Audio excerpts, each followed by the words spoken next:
नमस्कार, मैं हूं अजय कुमार। न्यूज नेशन का टाउन हॉल आपके सामने है। मुख्यमंत्री अरविंद केजरीवाल दिल्ली के इस वक्त हमारे साथ मौजूद हैं। दिल्ली का चुनाव इस वक्त बहुत दिलचस्प हो चुका है, इसलिए नहीं क्योंकि ये दिल्ली का चुनाव है, बल्कि इसलिए क्योंकि दिल्ली पूरे देश का मूड आपके सामने रखता है। मुख्यमंत्री जी, बहुत स्वागत है नमस्कार टाउन हॉल सबको। में। Thank you so much. नमस्कार। मुख्यमंत्री जी, अभी तक तो मैंने किसी सामान का गारंटी सुना था, वारंटी होती है, गारंटी होती है। आप 10 वायदे गारंटी के तौर पर चुनाव के समय दे रहे हैं। यहां तो गारंटी क्या, वारंटी नहीं चलती, आप गारंटी कैसे दे रहे हैं? जनता को भरोसा है। पिछले 5 साल में हम लोगों ने पूरी मेहनत करके ईमानदारी के साथ, लगन के साथ दिल्ली के लिए काम किया है। बिजली, पानी, स्कूल, अस्पताल, सीसीटीवी कैमरे, महिलाओं का फ्री सफ़र, बहुत सारे काम किए हैं। जी। और एक तरह से दिल्ली के हर परिवार का बड़ा बेटा बन के मैंने काम किए हैं। बड़े बेटे के नाते सबके परिवारों के बिजली के बिल, उसकी जिम्मेदारी हम लोगों ने ले ली। किसी परिवार को बिजली का बिल नहीं भरना पड़ता ना। उनके पानी के बिल भरने की जिम्मेदारी इस बड़े बेटे ने ले ली। सभी परिवारों में जितने बच्चे थे, छोटे बच्चे, सबकी अच्छी शिक्षा की जिम्मेदारी हम लोगों ने ले ली। घर में किसी के कोई बीमार हुआ, उसका इलाज कराने की जिम्मेदारी इस बड़े बेटे ने ले ली आपके। घर में जितने बुजुर्ग थे, उन बुजुर्गों को तीर्थ यात्रा कराने की जिम्मेदारी आपके बड़े बेटे ने ले ली। अब अगले 5 साल में जी। अपने को क्या क्या करना है? अगले 5 साल में अपने को, एक तो जो 24 घंटे बिजली आ रही है दिल्ली में, ये जारी रहेगी। रहनी चाहिए, नहीं रहनी चाहिए? पहले बिजली कितनी जाया करती थी, अब नहीं जाती। 200 यूनिट बिजली जो फ्री है, जो आपकी फ्री बिजली आ रही है, ये जब तक केजरीवाल है तब तक जारी रहेगी। अभी कई इलाकों में पहले टैंकरों से पानी जाता था, अब हमने पाइपलाइन बिछा दी, लेकिन अभी भी कई इलाकों में कहीं 1 घंटा पानी आता है, कहीं आधा घंटा आता है, कहीं 2-2 दिन में 1 घंटा आता है। अब हमने आपके लिए पानी का इंतजाम कर लिया। अगले 5 साल में हर घर को 24 घंटे पानी देंगे और साफ पानी देंगे सबको। इसके अलावा खूब सारी बसें लेके आएंगे ताकि लोगों को बसों की दिक्कत ना हो। पोल्यूशन ठीक करेंगे, पोल्यूशन बहुत ज़्यादा हो गया, पोल्यूशन ठीक करना है अपने बच्चों के लिए। यमुना को साफ करना है, यमुना बहुत गंदी है, तो 5 साल में ये मेरा वादा है, आपको डुबकी लगवा देंगे यमुना में। अरविंद जी, आपकी लिस्ट तो बड़ी लंबी होती जा रही है। 10 बस में दो से तीन- पांच तो आपने बोले। मैं जरा एक सवाल पूछ रहा हूं, रहा नहीं जा रहा, पत्रकार हूं ना, क्या करूं। आपने कहा आप लोगों तक बिजली पहुंचा रहे हैं, बिजली पहुंच रही है, लोगों को उसका फायदा भी हो रहा है, मेरे ऑफिस में भी लोगों को हो रहा है। लेकिन आपके विरोधी कहते हैं इससे आप राजस्व का नुकसान कर रहे हैं। आप जो टैक्स का पैसा है, जो अलग अलग जगह इस्तेमाल हो सकता है, आप उसका नुकसान कर रहे हैं। क्या ये बात सही है? नहीं, सही नहीं है। इनसे पूछ लो भाई, बिजली फ्री होनी चाहिए, नहीं होनी चाहिए?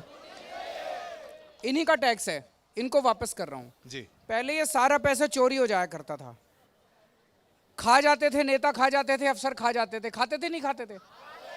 वही पैसा मैंने बचा लिया, चोरी नहीं होने दिया, और उसी पैसे से इनकी बिजली फ्री कर दी, इनका पानी फ्री कर दिया, इनकी यात्रा फ्री कर दी। अब जैसे गुजरात के मुख्यमंत्री हैं जी। उन्होंने अपने लिए एक हवाई जहाज खरीदा है। गुजरात के मुख्यमंत्री ने 190 करोड़ का। मैंने जो आपकी महिलाओं की यात्रा फ्री करी, उस पे 140 करोड़ का खर्चा आया। मैंने अपने लिए हवाई जहाज नहीं खरीदा, मैंने आपकी यात्रा फ्री कर दी।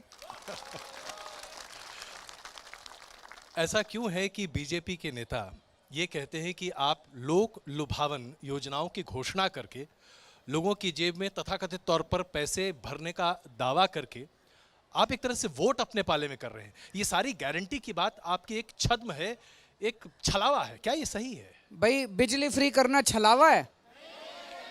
पानी फ्री करना छलावा है? गरीबों के लिए अगर कोई सरकार कर रही है, कह रहे हैं वोट के लिए कर रहा है, तो अच्छे काम करते हैं तो वोट तो मिलने ही चाहिए। अच्छे काम के क्यों नहीं मिलने चाहिए? चोरी करने के बाद वोट नहीं मिलने चाहिए, डाका डालने के बाद जो लोग इतने घोटाले करते थे वो उनको वोट नहीं मिलने चाहिए। अब अगर मैं ईमानदारी से सरकार चला के आपके लिए पैसे बचा लिए और उस पैसे से आपको इतनी सुविधाएं दे दी तो वोट तो मिलने ही चाहिए। बताओ क्या गलत बात है? एक और सवाल मैं आपसे लेना चाहता हूं, क्योंकि मैं चाहता हूं कि जनता के सवाल भी आपके सामने आए। मनोज तिवारी जो कि भारतीय जनता पार्टी के प्रदेश अध्यक्ष हैं, उनसे जब मेरी बातचीत हो रही थी तो उन्होंने कहा कि आपके राज्य में 800 करोड़ का जल घोटाला हुआ है, क्योंकि फ्री पानी जो 20,000 लीटर आप लोगों को दे रहे हैं वो दरअसल एक छलावा है और इस तरह से आप लोगों को ठग रहे हैं। क्या ये आरोप सत्य है? वो कह रहे हैं मनोज तिवारी, ये कह रहे हैं भाई, मनोज तिवारी कह रहा है कि जो मैं फ्री पानी दे रहा हूँ ये एक घोटाला है। मैं मनोज तिवारी को दे देता ना पैसे, वो घोटाला नहीं था। आपको पैसे, मैं आपको बताऊं, मनोज तिवारी सांसद हैं, उनको हर महीने 4,000 यूनिट बिजली फ्री मिलती है, वो घोटाला नहीं है। उनके ड्राइवर को मैंने 200 यूनिट बिजली फ्री दे दी, उससे उनको तकलीफ हो रही है।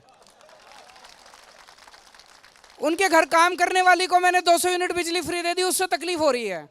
गरीबों को नहीं मिलनी चाहिए, ये सारा डाका डाल जाए, उससे इनको कोई तकलीफ नहीं है। ये गलत बात है। आइए जरा जनता के बीच में चलते हैं। आप बुजुर्गवार हैं, हमारे बड़े बेटे वो अरविंद केजरीवाल कह रहे हैं, आपका सवाल क्या है अरविंद केजरीवाल? मैं सवाल ये करना चाहता हूँ, माननीय सीएम साहब, आपने जो ये स्वास्थ्य के लिए इतना सुंदर काम किया है जिसकी सख्त ज़रूरत थी, आपको ये विज़न कहाँ से आया? बहुत अच्छा। देखिए, मैं ये पूछ रहे हैं भाई, ये जितने काम कर रहे हैं ये हमको आइडिया कहाँ से आते हैं? मैं भी एक आम आदमी हूँ। मैं कल तक कौशाम्बी में रहता था, कौशाम्बी के एक फ्लैट में रहता था। हर महीने मेरा भी बिजली का बिल आया करता था, मेरे को भी भरने में तकलीफ़ होती थी। हर महीने मेरा भी पानी का बिल आता था, मेरे को भी भरने में तकलीफ़ होती थी। महीने में जब बच्चों की फ़ीस का बिल आता था मेरे को भी तकलीफ़ होती थी। मैं एक आम आदमी का दर्द समझता हूँ, क्योंकि मैंने खुद अपनी ज़िंदगी में अनुभव किया है। अब एक सवाल मेरा है यहाँ पर, भारतीय जनता पार्टी के जो आपके विरोध में खड़े हैं वो ये कहते हैं कि आपने दिल्ली में आयुष्मान भारत लागू नहीं होने दिया सिर्फ इसलिए क्योंकि आप मोहल्ला क्लिनिक का स्कैम कर सकें। वो मोहल्ला क्लिनिक को स्कैम कहते हैं। ये केंद्र सरकार ने एक आयुष्मान भारत स्कीम निकाली है, वो कह रहे हैं जी इसको लागू करो। मैं आज आपके चैनल पे ही तय कर लेते हैं, अगर जनता कहेगी लागू करो तो अभी 5 मिनट में लागू कर दूंगा, ऑर्डर साइन कर दूंगा मैं अभी। दिल्ली सरकार ने, हमने योजना बनाई है हेल्थ की कि दिल्ली का कोई भी नागरिक, 2 करोड़ जनता है, चाहे अमीर हो चाहे गरीब हो, दिल्ली सरकार के किसी भी अस्पताल में, किसी भी मोहल्ला क्लिनिक में, किसी भी पॉली क्लिनिक में जाके अपना फ्री इलाज करा सकती है। दवाइयाँ भी फ्री, टेस्ट भी फ्री, ऑपरेशन भी फ्री, सबके, चाहे 10 लाख रुपए का हो, चाहे 15 लाख का हो, चाहे 20 लाख का हो, चिंता करने की जरूरत नहीं है, सारा इलाज फ्री। केंद्र सरकार ने एक स्कीम निकाली है आयुष्मान भारत। उसमें केंद्र सरकार कहती है कि 5 लाख रुपए का बीमा मिलेगा पूरे परिवार का। तो एक साल में पूरे परिवार का केवल 5 लाख का खर्चा, 6 लाख रुपए बिल आ गया तो नहीं देगी केंद्र सरकार। और 5 लाख रुपए किसको देंगी? बीमा किसको मिलेगा? सबको नहीं मिलेगा। जिसके घर में स्कूटर या मोटरसाइकिल है उसको बीमा नहीं मिलेगा, जिसके पास मोबाइल फोन है उसको बीमा नहीं मिलेगा, जिसके घर में फ्रिज है उसको बीमा नहीं मिलेगा, जिसके पूरे परिवार की इनकम 10,000 रुपए से ज़्यादा है उसको बीमा नहीं मिलेगा। तो कोई बचाओ तो बता दो यहाँ पे। अगर ये बात है तो फिर क्यों बीजेपी आपके ऊपर बार बार ये आरोप लगाती है? क्या बीजेपी ये समझ रही है कि आपने जनता की नब्ज पकड़ ली है, आप लोगों की परेशानियों को समझ पा रहे हैं इसलिए आप उन तक पहुंच पा रहे हैं? क्या ये बात अखर रही है विरोधियों को? बीजेपी दरअसल आजकल जिस तरह से कर रही है, मैं अमित शाह जी के रोज बयान सुनता हूँ, रोज वो दिल्ली वालों का अपमान कर रही है। अभी थोड़े दिन पहले इन्होंने कहा दिल्ली के स्कूल बहुत खराब हैं। मैं आपसे पूछना चाहता हूँ, स्कूल पढ़ाई अच्छी हुई नहीं हुई? दिल्ली की पढ़ाई मैंने ठीक नहीं करी जी। हमारे दिल्ली के सरकारी स्कूलों में 16 लाख बच्चे पढ़ते हैं। इस साल नतीजे 96% नतीजे आए हैं सरकारी स्कूलों के, 96%। भारत के इतिहास में कभी सरकारी स्कूलों के नतीजे 96% नहीं आए। ये लोग कह रहे हैं जी, अगले हफ्ते से पूरे देश से बीजेपी वाले 200 सांसद लेके आएंगे दिल्ली में, 200 सांसद। उनके 70 मंत्री आएंगे प्रचार करने, उनके 11 मुख्यमंत्री आएंगे दिल्ली के अंदर प्रचार करने, और पूरी दिल्ली के अंदर जाके प्रचार करेंगे। क्यों भाई, दिल्ली का कोई नहीं मिला इनको प्रचार करने के लिए? बाहर से ला रहे हैं इनको प्रचार करने के लिए दिल्ली के अंदर। और ये आके क्या करेंगे सारे के सारे? क्यों आ रहे हैं इतने सारे? ये अपने दिल्ली वालों का अपमान करने के लिए आ रहे हैं। ये अपने दिल्ली वालों ने 5 साल में हम सब लोगों ने मिलकर मेहनत करी है, तब दिल्ली इतनी बदली है। हमारा सबका अपमान करने के लिए आ रहे हैं। ये आपके बेटे को हराने के लिए आ रहे हैं। ये आएंगे और क्या कहेंगे? दिल्ली की पढ़ाई खराब है, दिल्ली के मोहल्ला क्लिनिक खराब हैं, दिल्ली के अस्पताल खराब हैं, दिल्ली की बिजली खराब है। आपके यहाँ है ना, तो उनसे पूछना बाबूजी कहाँ से आए हो, कौन से राज्य से आए हो? फिर जब वो बताएंगे, बोल रहे जी वहाँ पे कितने घंटे बिजली आती है आपके यहाँ? हमारे यहाँ 24 घंटे बिजली आती है। अरविंद जी, वो मुख्यमंत्री दूसरे राज्यों के आए ना, उनसे पूछना बाबूजी आपके यहाँ बिजली क्या रेट आती है? वो कहेगा 10 रुपये यूनिट। कहना हमारे यहाँ फ्री में आती है। तो फिर उनको कहना जी टाटा बाय बाय, चाय पियो, अपने राज्य में जाओ, पहले अपना राज्य सुधार लो, हमको भाषण मत दो। आपने अभी कहा कि बाहरी लोग आएंगे, तो मुझे याद आया कि आपके एक बयान पे बड़ा ज़बरदस्त बवाल मचा था। कहा गया था कि आप अचानक से दिल्ली के बाहर से आए हुए, खास करके उत्तर पूर्वी दिल्ली राज्यों से, यानी कि बिहार या उत्तर प्रदेश से आए लोगों को बाहरी मानते हैं। क्या इस तरह का कभी आशय आपका किसी ऐसे अपने वक्तव्य में कभी रहा है? कभी नहीं कहा मैंने कभी नहीं कहा। ये बीजेपी वाले खुद ही कहते रहते हैं, खुद ही टीवी में बैठ जाते हैं। इनकी सारी राजनीति बस प्रेस कॉन्फ्रेंस तक रहे है और कुछ नहीं है। जनता के बीच में जाते ही नहीं बीजेपी वाले। जनता के बीच का सवाल लेते हैं। रुमान, जरा कुछ सवाल लेते हैं प्लीज। बिल्कुल, हमारे साथ सीनियर सिटीजन महिला हैं, जो सीएम केजरीवाल साहब का भी कहना है कि वो घर के बड़े बेटे हैं, तो इनसे ही पूछ लेते हैं क्या आपका सवाल है सीएम केजरीवाल के लिए? मेरा सवाल यही है, पेंशन के 5,000 बढ़ा दीजिए। और मेरा बेटा जो है ना, पेंशन के अम्मा जरूर करेंगे, बढ़ाएगा, इसको उम्मीद है। ये दिल मांगे केजरीवाल से मोर। उम्मीद है वो काम पूरा करेगा। बहुत अच्छा, चलिए महंगाई रुमान, एक के और सवाल लेते हैं। पेंशन के लिए अम्मा ने बात कही और ये दिल मांगे मोर मुख्यमंत्री जी कह रहे हैं। एक सवाल और कर प्लीज। लेते हैं। मैं ये जानना चाहता हूँ कि मेहरौली में ट्रैफिक का कंजेशन बहुत है, तो आगे इसका कोई आपका विचार है? आगे कुछ इसको लाइमलाइट करेंगे इसको? ये बहुत इंपॉर्टेंट प्रश्न इन्होंने उठाया है। पूरी दिल्ली के अंदर ट्रैफिक बहुत ज़्यादा हो गया है। इसके लिए अभी ऑलरेडी हम लोगों ने एक एजेंसी हायर की है। पूरी दिल्ली में जहाँ जहाँ ज़्यादा ट्रैफिक होता है उसके सबकी वो लिस्ट बना रही है पॉइंट्स की। तो किसी पॉइंट पे वन वे ट्रैफिक करने से ठीक हो जाएगा, कहीं पे फ्लाईओवर बनाना पड़ेगा, कहीं पे यू टर्न करने से हो जाएगा। तो हर पॉइंट का अब प्लान बनाया जा रहा है पूरी दिल्ली के अंदर। 9 महीने के अंदर ये एजेंसी अपनी रिपोर्ट देगी। तो मुझे लगता है नवंबर तक इनकी रिपोर्ट आएगी, उसके बाद इसको हम अमल करेंगे। तो मैं ये तो नहीं कह रहा 100% ट्रैफिक की समस्या सॉल्व हो जाएगी, लेकिन कई इलाकों के अंदर इससे ट्रैफिक पे असर पड़ेगा। मुख्यमंत्री जी, एक सवाल यहाँ पर जरा, बीजेपी जो आरोप लगा रही है आपके ऊपर, बीजेपी कहती है कि आपकी ये सारी योजनाएं बीते 6 महीने में लागू हो रही हैं। 4.5 साल आप कॉन्फ्रंटेशन करते रहे, 6 महीने में आपने काम करना शुरू किया है। हमारी मर्जी, हम कभी भी काम करें। ये मेरे और जनता के बीच की बात है। लेकिन क्या ये आरोप सही है? क्या आप गलत है। 4.5 साल आपने वाकई में कोई काम नहीं किया? आप सिर्फ एलजी के साथ लड़ाई लड़ते रहे? नहीं, ऐसा नहीं है। 5 साल काम किया जी। पिछले कुछ 1 साल में काम बड़ा तेज हो गया। उसका कारण ये था कि पिछले साल सुप्रीम कोर्ट का ऑर्डर आया था, जी। जिस ऑर्डर में ये लिखा था कि 3 चीज़ों को छोड़ के बाकी सारी चीज़ों में मुख्यमंत्री फाइनल है। पहले सारी फाइलें एलजी साहब के पास जाया करती थी, अब एलजी साहब के पास जानी बंद हो गई। एक और सवाल मैं ले लूँ इससे पहले कि हम पीछे चलें और जनता का और सवाल लें। आपने अभी सुना होगा गृह मंत्री अमित शाह जी ने कहा 15 लाख कैमरे। 15 लाख कैमरे क्या लगाने का वायदा आपने पहले किया था? कभी नहीं। हमने कहा था दिल्ली में जितने कैमरों की जरूरत होगी लगाएंगे, और लगाने शुरू कर दिए। आपके यहाँ लग रहे हैं कैमरे? तो ये 15 लाख का आंकड़ा आया कहाँ से उनके वो दिमाग में? अमित शाह जी के दिमाग की उपज है। वो झूठ की फैक्ट्री है जो बीजेपी वालों के पास है। पता है आप लोगों को, एक दिन अमित शाह जी दिल्ली में आए। वो रोज दिल्ली आते हैं और कुछ कुछ उल्टा सीधा दिल्ली वालों के लिए कह के चले जाते हैं।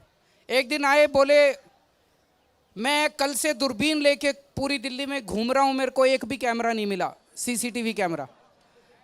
अगले दिन वहां की आरडब्ल्यूए ने उनको उनके भाषण की सीसीटीवी की रिकॉर्डिंग भेज दी। बोले जी जहां भाषण दे रहे थे उस स्टेज के ऊपर ही 3-4 कैमरे लगे हुए थे। आप जरा सा मुंह पर करके देख लेते आपको कैमरे। इतना झूठ बोलते हैं, इतना झूठ बोलते हैं ये लोग, इतना झूठ बोलते हैं। मोहित जरा सवाल लेते हैं प्लीज। जनता से पूछ लेते हैं कि जनता क्या मानती है झूठ और सच को। आप बताइए, सब खड़े हो जाइए। पहले तो ये बताइए क्या सवाल है आपका मुख्यमंत्री जी से मेरा ये सवाल है कि महरौली विधानसभा क्षेत्र में एक स्टेडियम और एक हॉस्पिटल होना चाहिए बड़ा। अरविंद, लोकल इश्यूज भी आपके सामने आ रहे हैं। स्टेडियम और अस्पताल जरूर करेंगे जी, एक बारी इसकी असेसमेंट करके जहां भी जमीन मिलेगी उसको जरूर लागू करेंगे जी। एक और सवाल। एक और बड़े मियां हमारे साथ हैं यहाँ। सवाल क्या है आपको, क्या लग रहा है मुख्यमंत्री से क्या सवाल है? मैं तो मुख्यमंत्री जी को शाबाशी देना चाहता हूँ। बहुत अच्छे, बहुत बहुत शुक्रिया बाबू जी। मैं 84 साल का सीनियर सिटीजन हूँ। त्रेता युग में श्रवण कुमार एक होते थे जिसने माँ बाप को बैंगी पे लेके यात्रा कराई। अब दिल्ली में 67 श्रवण कुमार हैं, हजारों लोग जो यात्रा करते आप करके आए यात्रा? ये मैं इसके लिए आपको शाबाशी देता हूँ, बहुत बहुत आफरीन कहता हूँ। आफरीन आफरीन आफरीन। आपको बाबूजी आप गए थे, आप तीर्थ यात्रा करके आए? हम लोग एक दूसरे को बहुत लंबे अरसे से जानते हैं और मैंने ये सवाल कई मौक़ों पर आपसे पहले भी पूछा है, आज फिर पूछता हूँ। जैसे कि बड़े साहब ने कहा, क्यों ऐसा है कि तमाम पार्टियां, चाहे कांग्रेस कर लें, बीजेपी कर लें, हर कोई आपके ऊपर एकदम गिद्ध की नज़र रखता है, आपके हर काम की आप विवेचना की जाती है और उसके आधार पर आपसे कई सवाल पूछे जाते हैं। ऐसा क्यों आपके साथ? ऐसा इसलिए है क्योंकि अभी तक इस देश के अंदर जो राजनीति चल रही थी वो राजनीति थी सत्ता से पैसा, पैसे से सत्ता। सत्ता में आओ, पैसा खर्च करके, फिर सत्ता में आके घोटाले करो, खूब पैसे कमाओ और उसके बाद फिर से सत्ता में आने के लिए पैसा खर्च करो। हमने इसको तोड़ा है। अब दिल्ली के अंदर एक ईमानदार सरकार है।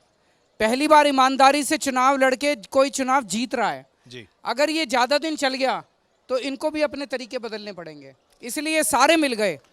इस बार आपको पता है कितनी पार्टियां चुनाव लड़ रही हैं? सारे मिलके दिल्ली के अंदर BJP, Congress, RJD, LJP, JDU, ये सारे गठबंधन करके चुनाव लड़ रहे हैं और इन सबका एक ही नारा है, केजरीवाल हटाओ। केजरीवाल कहता है मैं स्कूल बनवाऊंगा, ये कहता है केजरीवाल हटाओ। मैं कहता हूं मैं अस्पताल बनवाऊंगा, ये कहते हैं केजरीवाल हटाओ। मैं कहता हूं मैं जनता की बिजली फ्री करूंगा, पानी फ्री करूंगा, ये कहते हैं केजरीवाल हटाओ। सारे मिलके ये केवल एक ही इनका नारा है, केजरीवाल हटाओ। अरविंद जी, आपने अभी स्कूलों की बात की तो मुझे लगता है ये सवाल अपने आप बड़ा मौजूद है। महाराष्ट्र की सरकार चाहती है कि वो आपकी सरकार से सीखे कि किस तरह से आपने शिक्षा प्रणाली में बदलाव किए हैं, लेकिन बीजेपी की अगुवाई की कई सरकारें, कई मुख्यमंत्री और बीजेपी के कई वरिष्ठ नेता ये कहते हैं, आपने वायदा किया था 500 नए स्कूल बनाएंगे, आपने नहीं बनवाए। आपने वायदा किया था कि आप बहुत सारे नए क्लासेस बनवाएंगे स्कूल्स में, आपने नहीं बनवाए। आप सिर्फ वायदा करते हैं और लोगों की आंख पर पर्दा डाल देते हैं। नहीं, ऐसा नहीं है। हमने मौजूदा स्कूलों के अंदर 22,000 नए क्लासरूम बनाए हैं। अभी दिल्ली में 1000 स्कूल हैं जी। इन 1000 स्कूलों में मिला के 17,000 क्लासरूम हैं। 70 साल में 17,000 क्लासरूम बने, हमने 5 साल में 22,000 नए क्लासरूम बना दिए, तो लगभग 1000 से ज़्यादा के बराबर के स्कूल हो गए जी। तो वो झूठ बोलते हैं ये लोग। ये जो आंकड़ों की जो बंदरबाट है, जिस तरह का ये खेल होता है, आप अपने आंकड़े सामने रखते हैं, विरोधी दूसरे आंकड़े सामने रखते हैं, इसकी पारदर्शिता क्यों नहीं साफ होनी चाहिए? पारदर्शिता है।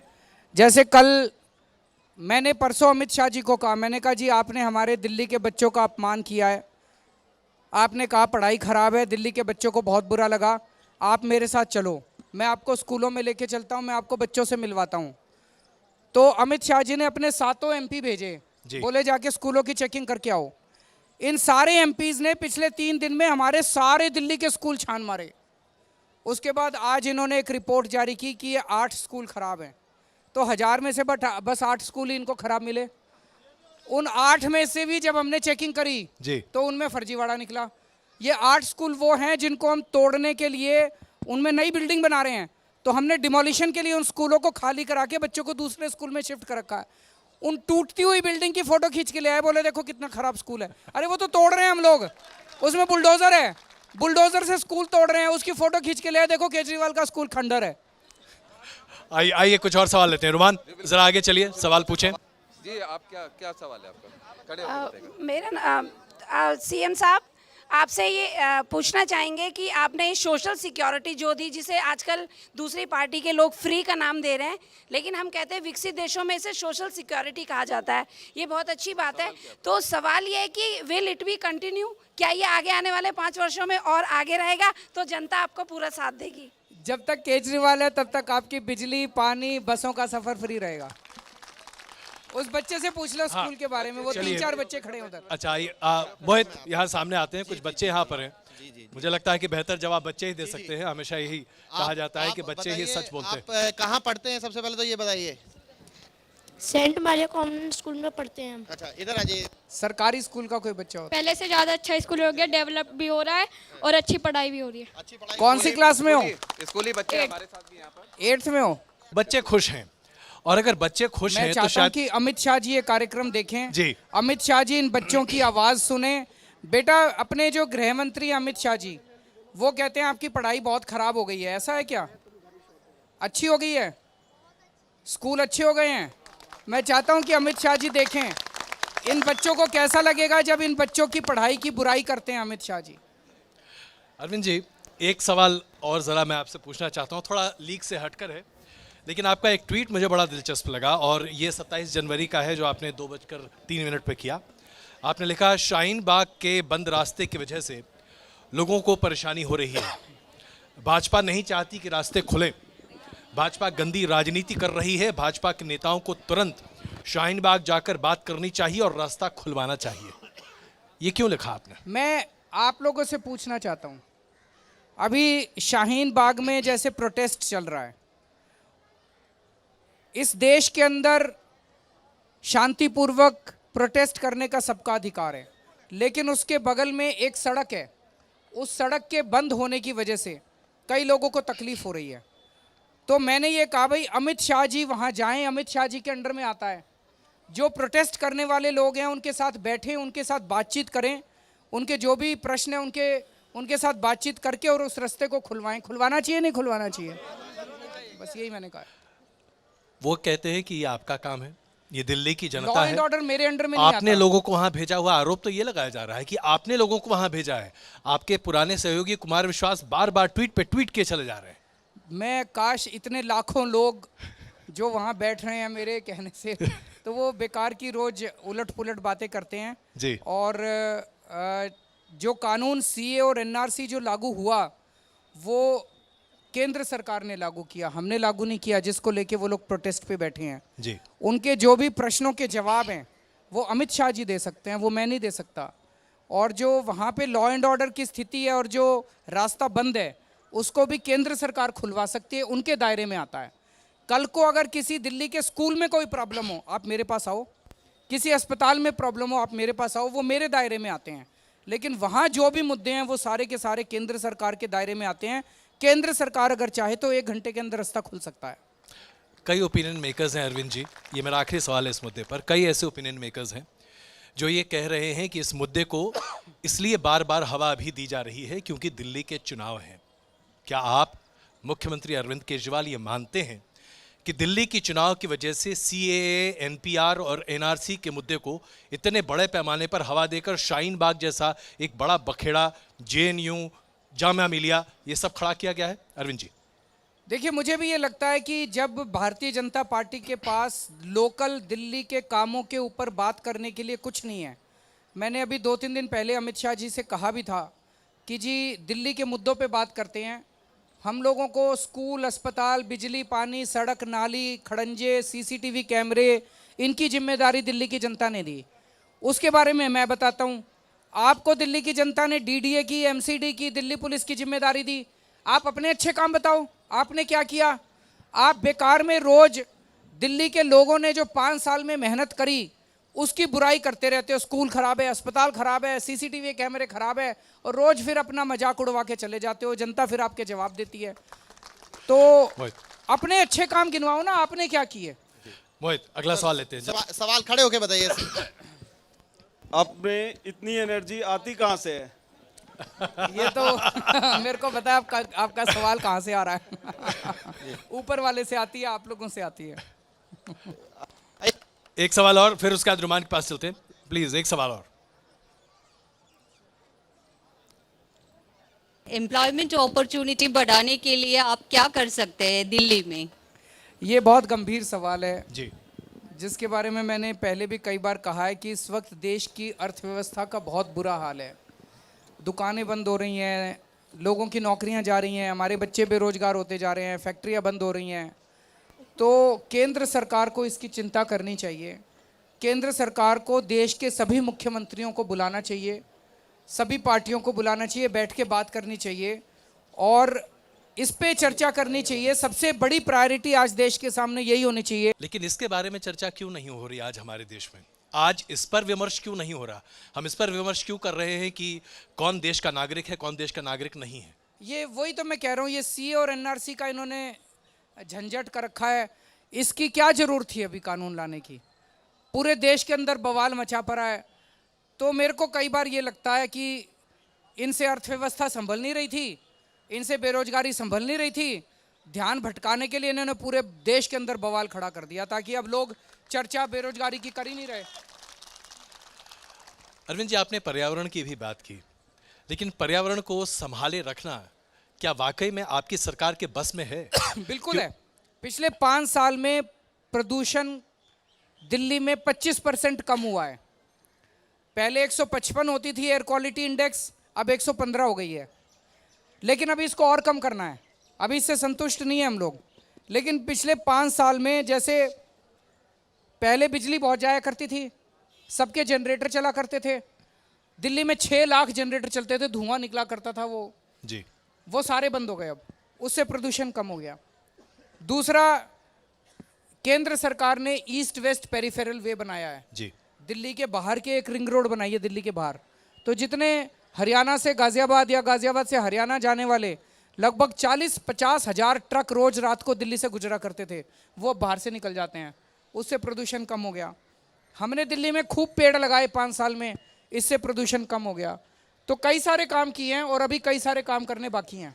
अब इस पर एक आरोप है जो मैं आपके सामने रखा हूँ। आपको लग रहा है बहुत सारे आरोप आपके ऊपर लगा रहा हूँ, लेकिन ये आरोप आपके मित्र वर्ग लोगों के द्वारा ही लगाए जा रहे हैं।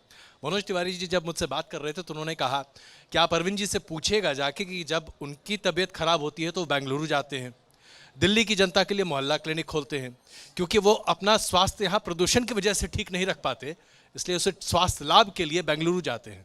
अब आप इसका जवाब दे दीजिए प्लीज़। इनको मेरे बेंगलोर में जाके, मेरे को डायबिटीज़ की बीमारी है और डायबिटीज़ में क्या होता है कि आपको स्ट्रेस से और इससे बहुत ज़्यादा डायबिटीज़ बढ़ जाती है। खाना पीना जब गड़बड़ हो जाता है तो उससे डायबिटीज़ बढ़ जाती है। तो वहाँ पे साल में एक बार मैं 10 दिन के लिए इलाज कराने के लिए जाता हूँ। तो बताओ मैं क्या गलत करता हूँ? मैं पिछले 8-10 साल से जा रहा हूँ। एक बार अन्ना जी को भी मैं 1-2 बार लेके गया था वहाँ पे। तो हैं जी, हाँ, विदेश तो नहीं जाता, ये लोग तो सारे विदेश वो कह रहे हैं विदेश तो नहीं जाते, बंगलोर ही जाते हैं। बिल्कुल। रुमान, कुछ और सवाल लेते हैं प्लीज। मेरा एक सवाल सर, क्या कहते हैं, पढ़ाई और स्वास्थ्य के बारे में तो सब कुछ ठीक है, पानी बिजली भी ठीक है, लेकिन किराएदारों के लिए पानी बिजली का अभी भी बिल भरना पड़ता है। इसके लिए किराएदार जो है, रेंट में जो रहते हैं, किराएदारों के लिए हमने स्कीम निकाल दी। हाँ जी। पहले क्या था कि आपको अलग मीटर लगवाने के लिए अपने मकान मालिक का एनओसी लेना पड़ता था। मकान मालिक एनओसी देते नहीं थे। अब एनओसी की जरूरत नहीं है, आप बिजली कंपनी को फोन करो, वो सीधे आपके घर आके मीटर लगा के चले जाएंगे। सारे किराएदार समझ लेना, आपके किराएदारों को भी बिजली का फायदा देने के लिए हमने स्कीम निकाली है। अब आप बिजली कंपनी को फोन करो, वो सीधे आके आपके घर पे मीटर लगा के चले जाएंगे, आपको मकान मालिक से कोई सर्टिफिकेट नहीं लेना। अगला सवाल प्लीज। बताइए क्या सवाल है, आप सवाल बताइएगा। मैं मनोज तिवारी जी को एक मैसेज देना चाहती हूँ। वो बहुत कुछ नहीं, बोल सवाल जाते आप हैं। अरविंद जी से पूछिए। मनोज तिवारी पूछ लीजिए। अच्छा, मैं उनसे बोलना चाहती हूँ, तीनों सीट से हार जाइए, उन्हीं के भाषा में बोलती हूँ, तीनों सीट से हार जाइए बीजेपी के आका, तीनों सीट से हार जाइए बीजेपी के आका, दिल्ली छोड़ के भाग जाइए रिंकी आके पापा।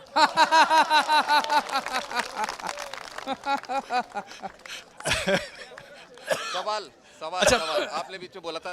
एक सवाल प्लीज। सर, आपके विधायक, हमारे विधायक नरेश यादव जी ने विधानसभा में महरौली विकास बोर्ड के लिए बोला था, क्या आने वाली सरकार में आप बनाएंगे?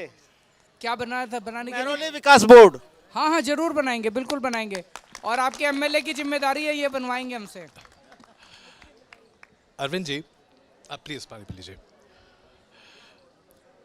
भारतीय जनता पार्टी का पूरा तंत्र, जैसा कि आपने अभी खुद कहा, वो दिल्ली में आएंगे, 10,000 से ज़्यादा सभाएं करेंगे, जिस तरह से कारपेट बॉम्बिंग होगी वो हम सब देखेंगे।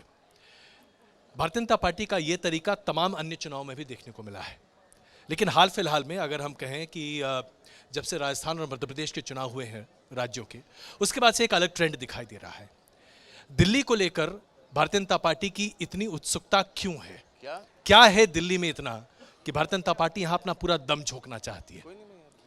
ये पूरे देश भर से जब लोगों को यहाँ लाके कैंपेनिंग कर रहे हैं जी, इससे ये साफ जाहिर होता है कि उनको दिल्ली की जनता का समर्थन बिल्कुल नहीं मिल रहा है। आज दिल्ली के अंदर माहौल ये है कि यहाँ तक कि बीजेपी के कार्यकर्ता भी आम आदमी पार्टी को वोट देने का मन बना चुके हैं। मेरे पास एक आरएसएस का बंदा आया था, गरीब था बेचारा। उसने कहा जी मेरा बच्चा सरकारी स्कूल में पढ़ता था, जब आपकी सरकार नहीं आई थी तो इतना ख़राब था सरकारी स्कूलों का माहौल, मुझे लगता था कि मेरे बच्चे का कोई भविष्य नहीं है। आपकी सरकार आने के बाद मेरे को लगने लगा है कि मेरा बच्चा कुछ बन जाएगा, मैं इसे डॉक्टर बनाना चाहता हूँ, मुझे पूरी उम्मीद है ये डॉक्टर बनेगा। तो बोला सर मैं तो आप ही को वोट दूंगा, अगर आपको वोट नहीं दूंगा तो अपने बेटे के साथ गद्दारी करूंगा। तो बीजेपी के कार्यकर्ताओं को बिजली का फ़ायदा मिला, अस्पतालों का फ़ायदा मिला। उनसे सबसे मैं कहना चाहता हूँ बीजेपी और कांग्रेस वालों से कि आप अपनी पार्टी में रहो, मैं आपको अपनी पार्टी में आने को नहीं कह रहा, लेकिन वोट सारे जने इस बार झाड़ू पे दे देना। क्यों? क्योंकि स्कूल और अस्पतालों का बहुत बुरा हाल था पहले, बहुत मेहनत करके हम लोगों ने बहुत मेहनत करके इनको ठीक किया है। अब अगर आपने उनको दोबारा वोट दे दिया ये फिर खराब हो जाएंगे। और दूसरी बात, पिछले 5 साल जब जब आपको तकलीफ हुई केजरीवाल आपके काम आया था। आपके घर में कोई बीमार हुआ, केजरीवाल ने आपका इलाज का इंतजाम करा। आपके बच्चे की फीस बढ़ाई स्कूल वालों ने, बीजेपी कांग्रेस वाले नहीं आए आपकी मदद करने, केजरीवाल ने आपकी फीस कम कराई थी। तो केजरीवाल 5 साल आपके काम आया था, अगले 5 साल भी केजरीवाल ही काम आएगा। तो चाहे बीजेपी से हो चाहे कांग्रेस से हो, अपने दिल्ली के 2 करोड़ लोग एक परिवार की तरह हैं, एक दूसरे के सुख दुख में काम आते हैं। ये बाहरी लोग तो आते जाते रहते हैं, इनको छोड़ देना, सारे जने इस बार झाड़ू पे वोट दे देना। अरविंद जी, आपका एक और वादा था जिसको लेकर आपने काफ़ी लड़ाई भी लड़ी, पूर्ण राज्य। ये लड़ाई क्या अब अधूरी रह जाएगी? 2016 के बाद बहुत ज़्यादा उस पर तरक्की नहीं हो पा रही। हमने तो लोकसभा के टाइम पे बहुत उठाया था जी, बीच बीच में हम उठाते रहे। तो ये जनता की मांग है कि दिल्ली को पूर्ण राज्य बनाना चाहिए। जब जनता अपनी सरकार चुन के भेजती है तो उस सरकार को सारी पावर तो होनी चाहिए ना उनका काम करने के लिए। जी, लेकिन अब ये लड़ाई क्या कैसे आगे बढ़ाएंगे? क्या रास्ता है इसका? कुछ रास्ता हम है कोशिश आपके करते पास? रहेंगे, संघर्ष जारी रहेगा जी। जब भी मौके मिलेंगे हम कोशिश करेंगे, कोशिश से ही आगे बात बढ़ती है। एक और चीज़ को लेकर बार बार विरोधी दल आपके ऊपर आक्रमण करते हैं, हालांकि उस पर आपका कोई अधिकार नहीं है, और वो है कानून व्यवस्था। कैसे दुरुस्त किया जा सकता है दिल्ली की कानून व्यवस्था? आप कैमरे लगा दें, लेकिन अगर अपराध पर नकेल कसने वाला कोई ना हो तो क्या फ़ायदा? मैं सहमत हूँ, और ख़ास तौर से दिल्ली में महिलाओं की सुरक्षा को लेके मैं बहुत चिंतित रहता हूँ। इसमें सबको साथ आने की ज़रूरत है। सरकार की तरफ से हमने कैमरे लगवा रहे हैं, जहाँ जहाँ कैमरे लग रहे हैं लोग बता रहे हैं काफ़ी कमी आई है अपराध के अंदर। स्ट्रीट लाइट्स लगवा रहे हैं, जहाँ जहाँ अंधेरा था वहाँ पे स्ट्रीट लाइट्स लगवा रहे हैं। बसों में मार्शल की नियुक्ति कर दी। अब आने वाले टाइम में पूरी दिल्ली में हर मोहल्ले में भी उसी तरह से मार्शल की नियुक्ति करेंगे जैसे बसों में करी है। अब थोड़ा सा पुलिस को भी अपने को थोड़ा टाइट करना पड़ेगा। कई बार हम देखते हैं कि किसी महिला को कोई आदमी तंग कर रहा है, वो पुलिस में जाती है, पुलिस वाले सुनते नहीं हैं या पुलिस वाले उसी को धुतकार के भगा देते हैं। तो पुलिस को भी अपना रवैया महिलाओं के प्रति बदलना पड़ेगा, जनता के प्रति बदलना पड़ेगा। अरविंद जी, एक और बड़ी समस्या दिल्ली की, देश भर के लोग यहाँ आकर काम करना चाहते हैं। क्या आपकी सरकार के ऊपर कहीं ज़्यादा बोझ बढ़ जाता है इसलिए क्योंकि आपकी फ्लोटिंग पॉपुलेशन बहुत बड़ी है? इसका कोई निरस्तीकरण नहीं हो पा रहा है? क्योंकि ये भी रोजगार से ही एक तरह से जुड़ा हुआ है, जिसका मुद्दा अभी आपने उठाया था। दिल्ली देश की राजधानी है और दिल्ली देश का दिल है। इस दिल के अंदर सब समा सकते हैं। सबका स्वागत है। पहले कि अपनी इस बातचीत को आपसे ख़त्म करूं, आपके 10 में से कुछ एक बचे हुए बात रह गई थी, मैं चाहूँगा कि आप उसे ख़त्म करने, वरना आप कहेंगे मैंने आपको बोलने का मौका नहीं दिया। नहीं, एक इसमें 3-4 चीजें रह गई थी जी। एक तो दिल्ली साफ करनी है नहीं करनी? बहुत गंदगी हो गई चारों तरफ, कूड़ा करकट मलबे के ढेर, नालियां बह रही हैं, तो दिल्ली साफ करेंगे अगले 5 साल में। एक है कच्ची कॉलोनियों में 7 चीजों की गारंटी दे रहा हूं मैं, गली, नाली, सड़क, सीवर, पानी, सीसीटीवी कैमरे और मोहल्ला क्लिनिक। अगले 5 साल में ये 7 चीज बनवा दूंगा। कई कॉलोनियों में करवा दिया, जिनमें रह गया उनमें अगले 5 साल में कंप्लीट करा दूंगा। और जितने झुग्गी वाले हैं अपने, वो बेचारे झुग्गी में मजबूरी में रहते हैं, पैसे नहीं हैं, उन सब के लिए मकान बनाएंगे। जहाँ झुग्गी है वहीं मकान उनको सबको बना के देंगे। लगभग 10,000 लोगों को हमने बना के दे दिए, बाकियों को भी बना के देंगे।